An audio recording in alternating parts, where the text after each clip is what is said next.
ગુજરાતની અંદર અવારનવાર એવો દાવો કરવામાં આવે છે કે ગુજરાત પોલીસ છે માટે મહિલા સુરક્ષિત છે. મહિલાને તકલીફ પડે છે તો મહિલા હેલ્પલાઇન છે, શી ટીમ છે. પરંતુ આ જ પોલીસ કોઈ મહિલા ઉપર નજર બગાડી દે તો? જી હા, એક એવી જ ઘટનાની વાત કરવાની છે, એક એવી જ ક્રાઇમ સ્ટોરીની વાત કરવાની છે. સમગ્ર વિડીયોમાં છેક સુધી જોજો. નમસ્કાર, ગુજરાત તક સાથે હું છું કશ્યપ.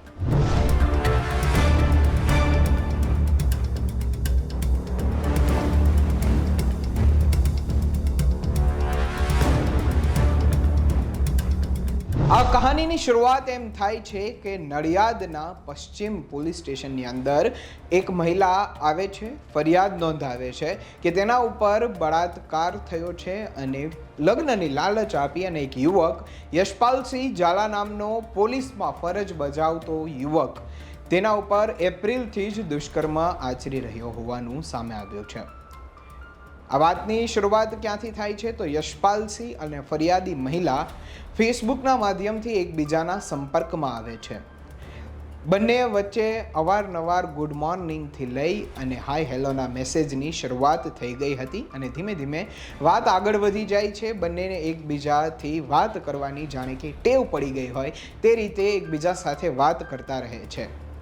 અહીંયા મોટી વાત એ બને છે કે મહિલાના 2007ની અંદર લગ્ન થઈ ગયા હતા અને તે બાદ 2014માં જ મનમોટાવ અને ઘરકંકાશથી ત્રાસી અને પોતાના પતિને છૂટાછેડા આપી અને મહિલા નડિયાદના પશ્ચિમ વિસ્તારમાં એક ફ્લેટમાં એકલી રહેવા લાગી હતી. તો બીજી તરફ જે પોલીસ કર્મી છે યશપાલસિંહ ઝાલા, યશપાલસિંહે મહિલાને ફેસબુકના જ માધ્યમથી પોતાના નજીક લઈ આવવા માટે એવું કહી દીધું કે પોતાની પત્ની અને બાળકો બંને કોવિડમાં નિધન પામ્યા છે અને તે એકલવાયુ જીવન જીવી રહ્યો છે. મહેમદાવાદની અંદર આ યુવક રહેતો હોય છે. તે બાદ મહિલા તો જાણે કે તેના પ્રેમમાં આંધળી હોય તે રીતના તેના હરેક શબ્દ, હરેક વાત, હરેક વાક્ય ઉપર ભાર આપી અને તેના ઉપર વિશ્વાસ કરી લે છે અને તે બાદ તેને એ પણ ખબર નથી રહેતી કે તે કોઈ એક પ્રેમ જાળ અને હવસનો શિકાર થવા જઈ રહી છે. થોડોક સમય વીતે છે તે બાદ મહિલા અને યશપાલ વચ્ચેની જે દૂરી હોય છે ઓનલાઈનમાંથી બંને રૂબરૂ મળવાની શરૂઆત કરી દે છે. યશપાલસિંહ અનેક વખત આ મહિલાના ઘરે જાય છે. બંને અંગત પળોમાં પોતાના પ્રેમ સંબંધો બાંધે છે. તે બાદ મહિલાને એવો પણ યશપાલસિંહ વાદો કરી દે છે, વચન આપી દે છે કે તે તેની સાથે લગ્ન કરશે કારણ કે તે એકલવાયુ જીવન જીવી રહ્યો છે અને તેને મહિલા સાથે પ્રેમ થઈ ગયો છે. થોડોક સમય બાદ મહિલાને પોતાના સંપૂર્ણ વિશ્વાસમાં લઈ આવવા માટે યશપાલસિંહ માર્કેટમાંથી તેને એક મંગલસૂત્ર પણ ભેટ કરે છે. મંગલસૂત્ર પણ આપી દીધું અને તે બાદ ધીમેથી એક એવો કડી આવી જાય છે, કે એવો કહાનીની અંદર વળાંક આવે છે કે જ્યાં સાંભળીને તમારા પણ રૂવાડા ઊભા થઈ જશે. જી હા, આ યશપાલ મહિલા સામે એક એવો ધડાકો કરી દે છે અને કહે છે કે તેના પત્ની અને બાળકો બંને જીવિત છે. મહેમદાબાદની અંદર તે લોકો રહે છે અને આ સાંભળતા જ મહિલાના જમીનની પગ નીચેથી જમીન સરકી ગઈ હતી. થોડોક સમય મહિલાને વિચાર આવે છે, વિશ્વાસ કરવો અઘરો બની ગયો હતો અને પછી અંતે તેને ખબર પડે છે કે આ તો મારી સાથે એપ્રિલથી જ અત્યાર સુધી દુષ્કર્મ કરી રહ્યો હતો, મારો ફાયદો ઉઠાવતો હતો, મારા વિશ્વાસ, મારા પ્રેમનો ફાયદો ઉઠાવી રહ્યો હતો અને આ નરાધમ હવસખોર પોલીસ કર્મીની તો ફરિયાદ થવી જોઈએ. તે બાદ તે નડિયાદના પશ્ચિમમાં ફરિયાદ નોંધાવે છે અને ફરિયાદના આધારે પોલીસે તપાસનો ધમધમાટ શરૂ કરી દીધો હતો.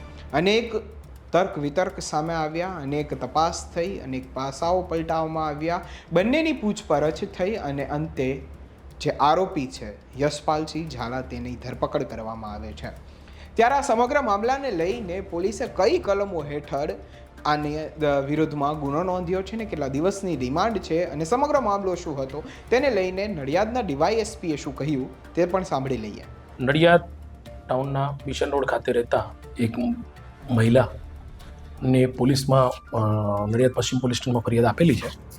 ફરિયાદ અનુસંધાને તે બહેનને ગત એપ્રિલ માસમાં નડિયાદના જ ખેડા જિલ્લામાં ફરજ બજાવતા એક પોલીસ કર્મચારી યશપાલસિંહ કિશોરસિંહ ઝાલા નાવ સાથે ફેસબુક ઉપર જે ફ્રેન્ડ રિક્વેસ્ટ આવેલી એ રિક્વેસ્ટ એક્સેપ્ટ કરેલી અને ત્યારબાદ આ જે મહિલા છે તે અને આ પોલીસ કર્મચારી બે અવારનવાર કન્સેન્ટથી મળતા હતા અને ત્યારબાદ તેઓના જે રિલેશન છે એ રિલેશન એ ફિઝિકલ રિલેશન સુધી પહોંચેલા.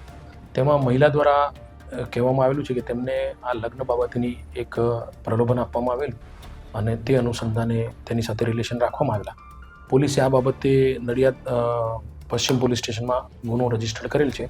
BNS કલમ 69 અને 351 મુજબનો ગુનો રજીસ્ટર કરી આરોપીને અટક કરવામાં આવેલ છે.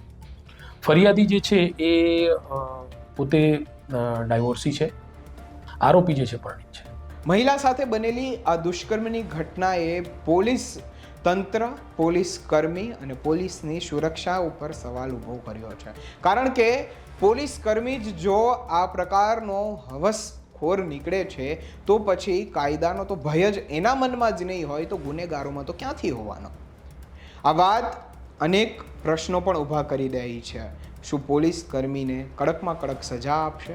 શું તેને ગુનેગારની જેમ જ વર્તવામાં આવશે અને તેની સાથે એ જ સુલુક કરવામાં આવશે જે એક દુષ્કર્મના આરોપી સાથે કરવામાં આવે છે? કારણ કે પોલીસ કસ્ટડીમાં પણ જે ઠાઠથી આ વ્યક્તિ મૂછ પર તાવ દઈને ઊભો છે તેના તેવર જોઈને કાયદા ઉપર પણ સવાલ ઉઠે છે કે તે શું કરે છે આગામી સમયની અંદર.